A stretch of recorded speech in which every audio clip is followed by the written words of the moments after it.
तो राणा सभी भाइयों को आज बात करेंगे एक्टिवा 110 सीसी के बारे में। तो vehicle junction your auto knowledge में आपका हार्दिक स्वागत है।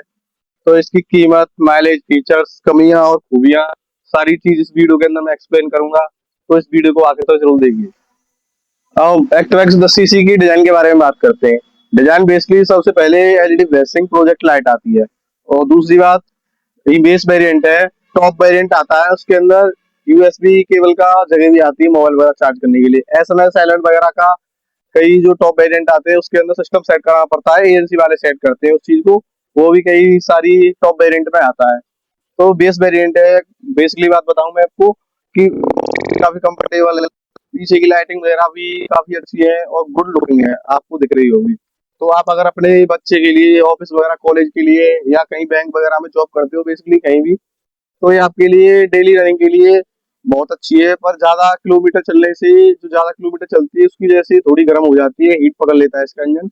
उसकी वजह से ज्यादा किलोमीटर मतलब लॉन्ग के लिए ज्यादा अच्छी है नहीं, ज्यादा चलाओ डेली। मतलब अगर डेली ऑफिस, स्कूल वगैरह या सब्जी वगैरह या कोई ऐसे काम करना चाहते हो, उसके लिए बेसिकली बहुत अच्छी स्कूटियों में से एक है। अब इसके इंजन और परफॉर्मेंस की बात करते हैं।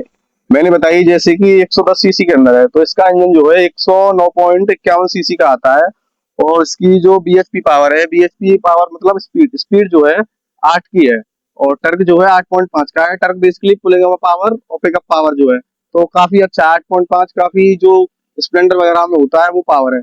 और सीवीटी ऑटोमेटिक सिस्टम की वजह से इसके अंदर गियर बदलने की आवश्यकता नहीं पड़ती। और गियर बदलने की आवश्यकता मतलब ये है कि कॉमनली जब ट्रैफिक वगैरह में खड़े हो तो आराम से एक ही साथ पिकअप पकड़ लेती है ट्रक के साथ, और एक साथ स्पीड चले जाती है। और कम मेंटेनेंस के अंदर और ऑफिस वगैरह, स्कूल वगैरह के लिए जाने के लिए बहुत अच्छी स्कूटियों में से एक है। और बाजार, शहर वगैरह में कोई भी अगर छोटा मोटा काम है उसके लिए बहुत अच्छी स्कूटियों में से एक है। अब माइलेज की बात कर लेते हैं। माइलेज कंपनी जो कहती है 50 से 60 का क्लेम करती है कि 50 से 60 का आपका स्कूटी के अंदर एवरेज आ जाएगा।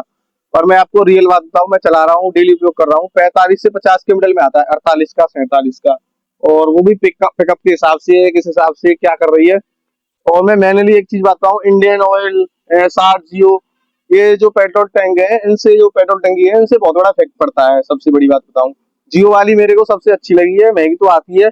इंडियन ऑयल दूसरे नंबर पे, तीसरे नंबर पे एसआर, नायरा वगैरह जो भी है, थर्ड क्लास क्वालिटी का नायरा वगैरह।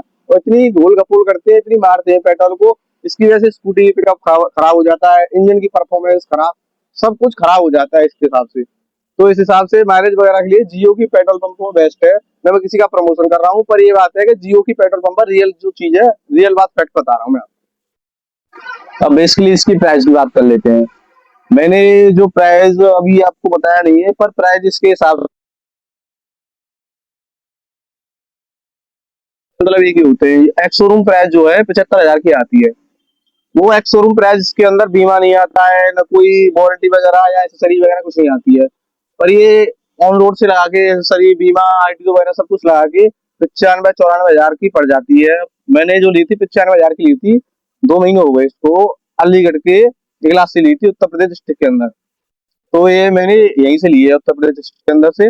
इसमें 3-4 वेरिएंट आते हैं, एच स्मार्ट, डीएलएक्स और एलएक्स, कौन सा एसटीडी वगैरह ऐसा कुछ आता है। एक 3 मॉडल आते हैं, मुझे 2 ही पता है। एक तो डीएलएक्स आता है, एक एच स्मार्ट आता है। उसकी जो बेस शोरूम प्राइस है वो 90,000 आती है। और आरटीओ वगैरह लगा लूँ के, एसेसरी वगैरह लगा लूँ के, वो 90, 1,05,000 की पड़ जाती है, सब कुछ लगा के। और बेस वेरिएंट 90 का आता है एच स्मार्ट का। एच स्मार्ट के अंदर मैंने बताया था पिछली क्लिप के अंदर, यूएसबी केबल, एसएमएस अलर्ट और कई सारे फीचर्स के साथ अवेलेबल होती है, वो उसी के अंदर होता है जो एच स्मार्ट होती है। काफी अच्छी स्कूटियों में से एक है, पर ये 110 सीसी है। इसके अंदर कई वेरिएंट आते हैं, 3G, 4G, 5G, 6G, 125 CC, पर ये 110 सीसी के अंदर है। अब इसके अंदर आपको बूट स्पेस दिखाता हूँ, बूट स्पेस कितना है। तो बूट स्पेस ली कॉमनली ज्यादा है नहीं, पर हेलमेट वगैरह रखने के लिए इतना सा बूट स्पेस है इसके अंदर। हेलमेट वगैरह और ज्यादा कुछ आएगा नहीं मेरे हिसाब से, पर सही है नॉर्मली। कुल मिला के स्कूटी जुपिटर वगैरह में भी इतना आता है। मैंने जुपिटर की वीडियो डाली थी, आप डिस्क्रिप्शन में लिंक डाल दूंगा, उसको देख लीजिएगा। और उसका फ्यूल टैंक 5.3 लीटर का आता है, मैनुअल 5.3 का आता है, जिससे 270 से 300 किलोमीटर नॉर्मली चली जाती है। 5.3 का आता है जो इसका फ्यूल टैंक है, इसका एक्टिवा 110 का। और फ्यूल टैंक यहाँ पे होता है इसका E20 पेट्रोल इसके अंदर डलता है। अब इसकी फीचर्स की बात करते हैं। इसमें मैनुअल मीटर है, मैनुअल मीटर वो होता है जो सुई सी आती है, दिख रही होगी आपको यहाँ पे। और स्मार्ट मीटर वो होता है जिसमें गिनती सी अपने आप आती है। अब यहाँ पे ये पासिंग का लाइट का हो गया, ये इंडिकेटर का है, हॉर्न का है, यहाँ से ऑन ऑफ स्टार्ट करने का होती है जो पिकअप वो होती है सेल्फ लेने की। इसमें किक में भी आती है और उसमें उसमें भी आती है सेल्फ में। तो आपके ऊपर है, जब पुरानी हो जाती है, बुढ़ापा हो जाता है, तो किक से चालू करनी पड़ती है, नॉर्मल सी बात है। और ये राइडर के ऊपर जो इंजन परफॉर्मेंस है उस हिसाब से भी डिपेंड करता है कि किक जल्दी लगेगी या सेल्फ से जल्दी स्टार्ट होगी। बहुत से लोग इस वजह से डिसलाइक करते हैं इसको, क्योंकि छोटे पहिए हैं तो इसकी वजह से रपटने का ज्यादा अच्छे तरीके से डर रहता है, रपट न जाए या कोई दिक्कत न हो जाए। स्पीड में एक साथ मोड़ोगे तो रपटने का, गिरने का बहुत जल्दी डर रहता है। मैं तो सबसे बताऊं इसी वजह से डिसलाइक करता हूँ स्कूटी को। नहीं, मेरे हिसाब से बहुत अच्छी है डेली यूज के लिए, ऑफिस स्कूल कॉलेज वगैरह के लिए, जो अपने शहर वगैरह में उपयोग छोटे मोटे कामों के लिए करते हैं उसके लिए बेस्ट है। मैं अभी बता रहा हूँ, पर छोटे पहियों की वजह से जो बहुत से लोग हैं डाउट में आ जाते हैं कि रपट जाएगी, गिर जाएगी। और ये बात रियल है कि हकीकत में गिर जाती है, वो हो जाती है। और टॉप स्पीड मैंने इसकी 80 करवा रखी है फिलहाल के अंदर।